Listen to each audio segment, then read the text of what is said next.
Hello aspirants, स्वागत है आप सबका Murari Lal GS research centre पे। जैसा कि आप लोग देख सकते हैं एस्पिरेंट्स कि आज का हमारा टॉपिक है related to English, synonym and antonym. अगर आप किसी भी कॉम्पिटिटिव एग्जाम्स की तैयारी कर रहे हो ना एंड आपने अपना सिलेबस में इंग्लिश देखा होगा तो इंग्लिश का एक बहुत इंपॉर्टेंट पार्ट है सिनोनिम एंड एंटोनिम। सिनोनिम मतलब सिमिलर वर्ड्स, एंटोनिम मतलब किसी भी दिए गए वर्ड का ऑपोजिट वर्ड।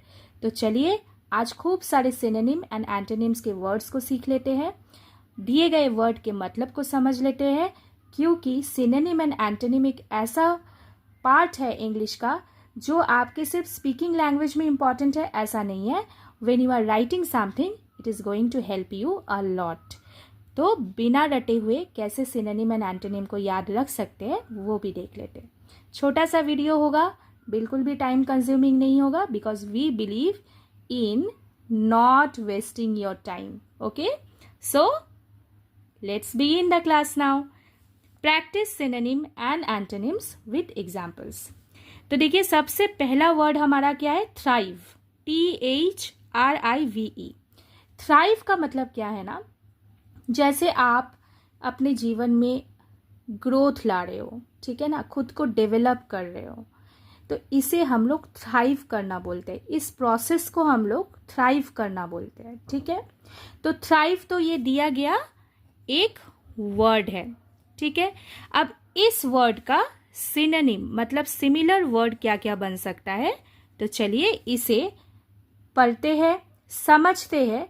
क्योंकि देखो अगर आप समझोगे ना तो आप बहुत देर तक इसे याद रख पाओगे, ठीक है ना, लेकिन अगर आप रटोगे बिना समझे तो आप इसे याद नहीं रख पाओगे, ठीक है। तो थ्राइव का मतलब जो कि मैंने आपको समझा दिया, जैसे आप एक प्रक्रिया में चल रहे हैं, अपने लाइफ में ग्रोथ लाने की कोशिश कर रहे, डेवलप और करने की कोशिश कर रहे ताकि आप जिंदगी में प्रॉस्पर कर सको, ठीक है ना, आपकी लाइफ में उन्नति आए। तो इसी वजह से थ्राइव का फिर क्या सिनोनिम बन सकता है, जैसे देखो अगर आप खुद को डेवलप करने की कोशिश कर रहे हो then you are trying to excel yourself. अब एक्सेल का क्या मतलब है, जैसा कि आपने एक अचीवमेंट करा, ठीक है, अब उस अचीवमेंट में आपने रैंक 1 लाया, तो इसे बोलते हैं हम लोग एक्सेल करना, ठीक है, क्लियर। तो एक्सेल अगर आप करोगे तो आप प्रॉस्पर भी कर लोगे, आपका एक डेवलपमेंट भी हो जाएगा। तो इस तरीके से थ्राइव का सिनोनिम एक्सेल बन सकता है। अगर आप डेवलप्ड हो गए, प्रॉस्पर्ड हो गए, इसका मतलब आप एक तरीके से सक्सेसफुल इंसान बन जाओगे, तो इसीलिए सक्सीड भी इसका सिनोनिम बन सकता है। फिर थ्राइव का देखिए प्रॉस्पर मतलब जो कि मैंने आपको कहा कि उन्नति होना लाइफ में, ठीक है ना, उसे हम लोग प्रॉस्पर कहते हैं। और फ्लरिश का क्या मतलब है, फ्लरिश का मतलब है जैसे आप बहुत स्ट्रांगली और हेल्दी वे से ऊंचाइयों को छू रहे हो, तो इसे हम लोग फ्लरिश बोलते हैं, ठीक है। तो flourish, prosper, succeed and excel, these are the synonym of thrive. अब इसका एंटोनिम देख लेते हैं। एंटोनिम का क्या मतलब है, ऑपोजिट। अब देखो अगर आप ग्रोथ कर रहे हो मतलब you are rising up into your life, तो इसका फिर ऑपोजिट क्या होगा, फेल, ठीक है ना, मतलब आप फेलियर हो जा रहे हो, बार बार आपको स्ट्रगल मिल रहा है, इसका मतलब क्या होगा कि आपके ग्रोथ में प्रॉब्लम्स आ रही है, ठीक है। तो स्ट्रगल फिर इसका इस तरीके से एक्सप्रेशन, देखो ये स्ट्रगल तो एक एक्सप्रेशन हुआ ना, तो ये जो एक्सप्रेशन हुआ है, ये जो वर्ड हुआ है, तो ये क्या बता रहा है कि आपके डेवलपमेंट में प्रॉब्लम आ रही है, तो ये एंटोनिम बन सकता है। श्रिंक का क्या मतलब है, श्रिंक का मतलब when it is going down, ठीक है, डिटोरिएट करना, ठीक है, फॉलिंग, डिटोरिएट करना, तो इसे हम लोग एंटोनिम बोल सकते हैं, किसका, थ्राइव का। I hope this is clear to you all. चलो मूविंग टू द नेक्स्ट क्या है हमारा वर्ड, डिसमल का क्या मतलब है, मान के चलो एक ऐसा सिचुएशन हो गया जिसमें आप बहुत उस सिचुएशन को डिप्रेसिंग समझ रहे हो। अब डिप्रेसिंग तो एक बहुत भारी भरकम वर्ड हो गया, अगर मैं बहुत इजी तरीके से आपको बोलूं मतलब वेरी सैड, ओके, ठीक है, आप बहुत दुखी हो गए हो, आप ग्लूमी फील कर रहे हो, ठीक है। सैड और ग्लूमी हमेशा याद रखना एक टाइप का वर्ड है, सैड, ग्लूमी, ओके। तो डिसमल का मतलब है एक ऐसा सिचुएशन जो बहुत सैड एक फीलिंग देती हो, डिप्रेसिव फीलिंग देती हो, तो उसे हम लोग डिस्मल कहते हैं। ओके, अब डिस्मल का सिनोनिम मतलब सिमिलर वर्ड क्या है? अब देखो डिप्रेस। अब डिप्रेस देखो, जहाँ पे एक अंधेरा एक जगह है या फिर कोई नहीं है, वहाँ पे एकदम आप अकेले हो, बहुत डार्क है वो जगह, तो वो भी तो आपको एक टाइप का क्या सैड फीलिंग देगी, वो तो आपको कभी हैप्पीनेस नहीं दे सकती है, राइट? तो डार्क, इस हिसाब से डार्क जो ये वर्ड और एक्सप्रेशन है ये डिस्मल को रिजोनेट करती है, ठीक है। फिर है सॉम्बर। सॉम्बर, सॉम्बर का मतलब है क्या? देखो सैड है, ठीक है, डार्क है। फिर serious, sad and serious both, तो ये जब सिचुएशन होती है तो वो बन जाता है सॉम्बर, SOMBRE। फिर देखो एक वर्ड है ब्लीक।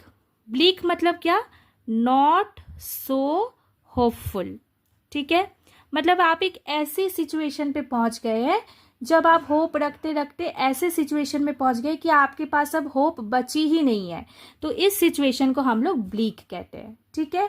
और सोलेम का मतलब है, देखो सोलेम का क्या मतलब है? सोलेम का मतलब है वेरी सीरियस, ठीक है। अब सोलेम को हम लोग काफी फॉर्मल वे में भी यूज करते हैं, ठीक है। इसको तो हम लोग देखो बहुत सीरियस, वेरी सीरियस, इस नोट पे सोलेम को हम लोग यूज करते हैं। तो ये सारे वर्ड्स बन सकते हैं डिस्मल के सिनोनिम। फिर ऑपोजिट वर्ड मतलब एंटोनिम, देखो डार्क है, अब डार्क का एंटोनिम देखो क्या होगा? ब्राइट होगा। डार्क का एंटोनिम क्या होगा? ब्राइट। अगर डार्क अंधेरा है तो ब्राइट उजाला है, ठीक है। फिर सॉम्बर, ठीक है, लोनसम, सैड, जॉयस, हैप्पीनेस, ठीक है। फेस्टिव, ब्लीक मतलब जहाँ पे कोई होप ना बची हो, ठीक है। फेस्टिव मतलब होप एंड पॉजिटिविटी, ठीक है। तभी तो हम लोग उत्सव मनाते हैं, क्यों? ताकि वी फील हैप्पी, राइट। गे मतलब देखो, गे का मतलब है यहाँ पे हैप्पीनेस। Okay, clear? समझ में आ रहा है आपको कैसे आप याद रखोगे? चलो मूविंग टू द नेक्स्ट। अब नेक्स्ट क्या है? कोजेंट। इसका मतलब क्या है? When you are expressing strongly any point that influences people to believe. अब देखो, आप किसी बंदे के पास गए हो, आपके पास एक पॉइंट है, अब आप चाहते हो कि सामने वाला बंदा उस पॉइंट को राजी हो जाए, ठीक है ना। तो आप में भी तो वो कैपेसिटी होना चाहिए कि आप उस इंसान को समझा दो कि हाँ भाई मेरा पॉइंट सही है। तो when you have this capacity you can express your self strongly, और किसी भी बंदे को आप इन्फ्लुएंस कर दो, तो उसे हम लोग कहते हैं कोजेंट। क्लियर? समझ में आया आपको? आप खुद के ऊपर ढालो, आप कोजेंट कभी भी आप नहीं भूलोगे कोजेंट वर्ड को। जब आप सोचो कि आप में ये कैपेसिटी है कि आप सामने वाले को एकदम अपना जो सोच विचार है उस पॉइंट को उस पर ढाल दो, तो वो होता है कोजेंट, ठीक है। तो इसका सिनोनिम क्या होगा? अब देखो, आप किसी पॉइंट को किसी सामने वाले के पास रख रहे हैं, वो भी बहुत स्ट्रांगली, तो एक स्ट्रांग तो एक कोजेंट का ये बन गया सिनोनिम। फिर पोटेंट। पोटेंट मतलब जिसका पोटेंशियल है, ठीक है ना, तो उसे हम लोग पोटेंट कहते हैं। फिर वैलिड मतलब जिसका वैलिडिटी है, ठीक है। पर्सुएसिव का क्या मतलब है? पर्सुएसिव मतलब when you are making someone believing something, ठीक है, मेकिंग समवन बिलीविंग समथिंग, ठीक है। तो इसे हम लोग कहते हैं पर्सुएसिव। Persuasive, clear? अब देखो इसका एंटोनिम मतलब ऑपोजिट। जब कोई स्ट्रांग होगा तो इसका ऑपोजिट देखो क्या है? शेकी मतलब हिल रहा है, मतलब नॉट सो स्ट्रांग। शेकी मतलब not firm, not firm, not strong, ठीक है। फिर देखो पोटेंट मतलब जो स्ट्रांग है, पोटेंशियल है, लेकिन वीक मतलब उसका ऑपोजिट हो गया, जो स्ट्रांग नहीं है, जो पोटेंट नहीं है। वैलिड, इनवैलिड, ठीक है, इनवैलिड तो जो वैलिड नहीं है। परसुएसिव, अनपरसुएसिव मतलब जिसके पास कैपेसिटी ना हो किसी और को कुछ समझाने का, तो वो हो जाता है अनपरसुएसिव, ठीक है। नोट द प्रोनाउंसिएशन, मेरी प्रोनाउंसिएशन को सुनिए एंड इस वर्ड को, क्योंकि काफ़ी टाइम आपको करेक्ट इनकरेक्ट स्पेलिंग्स भी आते हैं, तो स्पेलिंग गलत नहीं होनी चाहिए। अन पर PER परसुए SUA सिव SIV, ठीक है, परसुएसिव, अनपरसुएसिव। चलो moving to next question. Sordid. Next question पे जाने से पहले मैं ज़रूर कहना चाहूँगी, अगर आप एक बिगिनर हैं और नया नया तैयारी पे आए हैं, तैयारी कर रहे हैं खूब मन लगा के, और इस चैनल पे नए हैं, तो चैनल को ज़रूर सब्सक्राइब करिए to get more lessons on various topics. क्योंकि देखो इस चैनल पे आपको इतने सारे क्वेश्चन सर ने ऑलरेडी करा के रखे हैं, ठीक है ना। It encompassing science, history, polity. हाँ, अगर आपको पॉलिटी मुझसे मैम से पढ़ना है तो ये भी आप लोग ज़रूर कमेंट करिए। अगर आपको लक्ष्मीकांत पढ़नी है तो आप ज़रूर कमेंट करिए, बताइए कि आपको क्या पढ़ना है, क्या आप चाहते हो। फील फ्री टू कमेंट, ठीक है ना। चलो, moving to the next. Sordid. Sordid means what? Below the normal standards of decency and dignity. अब देखो, अब हम अगर सिविलाइज्ड है तो हम में क्या है, एक खुद का डिग्निटी रखने का भी एक तरीका होता है, और किसी और को रिस्पेक्ट देके किसी की डिग्निटी को अपहोल्ड करना भी एक हमारा दायित्व बनता है, ठीक है ना। और डेकोरम अगर हम लोग मेंटेन करके चलते हैं, हम में डिसिप्लिन है, तो हमें एक लेवल ऑफ डिसेंसी भी होती है। तो जब आप उस डिसेंसी को और डिग्निटी के नीचे चले जाते हैं तो वो जो हो जाता है सॉर्डिड। क्लियर? Absolutely clear. तो इसका मतलब क्या हो रहा है? सॉर्डिड का मतलब एक सीधे सीधे लैंग्वेज में क्या, जो खराब है, कुछ खराब, ठीक है। तो इसका फिर सिनोनिम मतलब सिमिलर वर्ड क्या बन रहा है? फाउल। फाउल,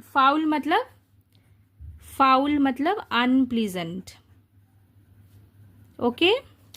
फिल्दी, फिल्दी का मतलब क्या है? वेरी डर्टी, ठीक है। अनटाइडी, जो नॉट क्लीन, नॉट क्लीन। तो ये सारे सिनोनिम है सॉर्डिड के, ठीक है। और एंटोनिम क्या है? फाउल अगर खराब है, अनप्लीजेंट है, तो फेयर मतलब है जस्ट, गुड, तो ये हो जाती है फेयर। क्लीन, नीट, साफ सुथरा। स्टेनलेस, जिसमें दाग ना हो। स्टेन मतलब दाग होना, स्टेनलेस दाग ना होना। क्लियर? समझ में आया आपको? चलो, ऐसे करके याद रखोगे ना तो खूब सारे वर्ड्स आपको याद रहेंगे। आपके पास मैं लेसन लेते आती रहूँगी। आप सिनोनिम एंड एंटोनिम्स के खूब सारे लेसन्स को मैं आपको कराऊंगी, ठीक है। आप खाली करते रहिए, पढ़ते रहिए। प्रैक्टिस सेट्स भी आपको मिलेंगे, ठीक है ना। और दिए गए जितने भी लेसन्स होंगे सर कराएंगे, प्रैक्टिस करो उसके थ्रू।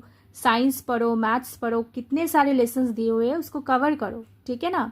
नॉलेज को जितना गेन करोगे ना उतना बेहतर है, क्योंकि एग्जामिनेशन में आपको क्या पता कहाँ से आ जाए। क्योंकि यहाँ पे जितने भी टॉपिक्स कराए गए हैं PYQ से लेके कराए गए हैं, ठीक है। जो आपका कुछ भी, नथिंग इज अनइम्पॉर्टेंट। समय को वेस्ट करना भी हमें पसंद नहीं है। आपका समय वेस्ट कराते रहेंगे, आप बैठे रहोगे, पढ़ते रहोगे, ऐसे नहीं चलता है। You have to always make a smart work, ठीक है ना। चलो, next is emerge.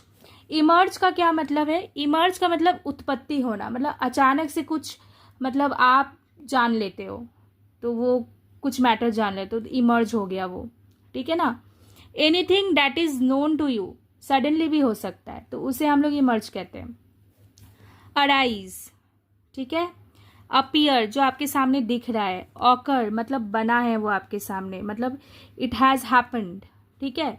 To be found. Come up, come up का क्या मतलब है? टू हैपन, ठीक है। तो ये सारे हो गए इमर्ज का सिनोनिम, ठीक है। और फिर एंटोनिम, अगर कुछ अचानक से आपको दिख रहा है तो एंटोनिम क्या होगा? जो नहीं दिखेगा। तो अपीयर का डिसअपियर हो गया, अराइज का वैनिश हो गया, ठीक है। फेड मतलब एकदम क्लियर हो जाना, आपके सामने वो है ही नहीं, फेड। फॉल नहीं है, अराइज मतलब उठना, फॉल डाउन होना, तो ये ऑपोजिट हो गया, ठीक है। समझ में आया आपको? चलो, and today's last question is prudent. The word is prudent. Prudent का मतलब कोई भी इंसान जो सेंसिबल होता है और सेंसिबली डिसीजन मेकिंग करता है। देखो, जीवन में डिसीजन मेकिंग एक बहुत इंपॉर्टेंट पार्ट है। चाहे आप डिसीजन खुद के लिए करो, चाहे आप डिसीजन किसी और के लिए करो, तो decision making is very important in life. तो प्रूडेंट, हमेशा जब डिसीजन करोगे ना तो प्रूडेंट वर्ड को याद करोगे, तो कभी नहीं भूलोगे, ठीक है। तो प्रूडेंट किसके साथ जाता है? डिसीजन मेकिंग के साथ जाता है। जब आप डिसीजन लेते हैं तो प्रूडेंट, उसके साथ साथ वो प्रूडेंट वर्ड इंपॉर्टेंट हो जाती है। तो प्रूडेंट, डिसीजन मेकिंग। सिनोनिम क्या होगा? कॉशियस। ऑब्वियस सी बात है भाई, आप डिसीजन ले रहे हो आप उसको नॉन केयरफुल होके आप उस डिसीजन को ले रहे हो, होगा क्या? You have to be very cautious, ठीक है? कॉशियस मतलब क्या होगा? Taking care to avoid problems, taking care to avoid problems, तो उसे हम लोग कॉशियस बोलते हैं, ठीक है? वाइज, बुद्धि से आप डिसीजन लेते हैं, केयरफुल होके लेते हैं। सेन मतलब देखो एक वर्ड है यहाँ पे, सेन। सेन का क्या मतलब है? आपने तो इंसेंस सुना होगा, कितनों ने इंसेंस सुना होगा? मेरे को कमेंट पे बताओ, मैम को बताओ, ठीक है ना? सेन का आज मतलब बता देती हूँ, इंसेन कभी नहीं भूलोगे। सेन मतलब क्या होगा? रेशनल माइंड, मतलब एक ऐसा माइंड जो लॉजिक से काम करती हो, रेशनल थॉट है, मतलब किसी भी चीज़ को ऐसे ही अतरंगी तरीके से नहीं, with all logic and reason, तो वो होता है सेन। तो इलॉजिकल फिर क्या होगा? इनसेन हो गया ना, एक ऑपोजिट वर्ड, ठीक है? सेन इनसेन भी समझ में आ गया आपको। सेन किसके साथ रिलेटेड है? प्रूडेंट के साथ, याद रहेगा, क्लियर? एंटोनिम फिर क्या हो गया? प्रूडेंट का इम्प्रूडेंट हो गया, वाइज का अनवाइज हो गया, केयरफुल का केयरलेस हो गया, ठीक है? सेन का इंसेन हो गया, फुलिश भी हो गया।